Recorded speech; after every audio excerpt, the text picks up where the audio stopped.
লোকনাথ বাবার পুজো আজ ঘরে ঘরেই হয়তো হচ্ছে। আমি আমার সাধ্যমতো যেটুকুনি পারি এই দিনে ওনাকে আমি পুজো করি। উনি সবসময়ই আমার বেডরুমে আমার মাথার কাছে থাকেন।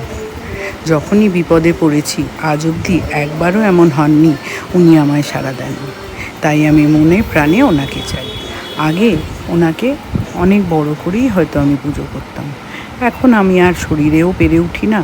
তারপরে আজকে আমার কিছু কাজ আছে, সেটা আমি পরে জানাবো আপনাদের। সেই জন্যে আমায় বেরিয়ে যেতে হবে বলে একদম ছোট্ট করে ওনার জন্যে আয়োজন করেছি। ওনার ভোগে দিয়েছি পোলাও, আলুর দম, পনিরের তরকারি, যা আমি নিজে রান্না করেছি। এছাড়া অমৃতি, মিষ্টি, মাখন, মিছরি, ফুলের মালা দিয়ে, ধূপ দিয়ে সব ঠাকুরকেই যেরম সাজিয়েছি ওনাকেও সাজিয়ে নিয়েছি এবং নিজের মতো করে ওনার পাঁচালি পরে ওনাকে বরণ করে নিয়েছি। আর বলেছি, ঠাকুর ভালো করে খাও আর আমায় আশীর্বাদ করো, আমি যেন এরকমই আনন্দের জীবনটা কাটিয়ে নিতে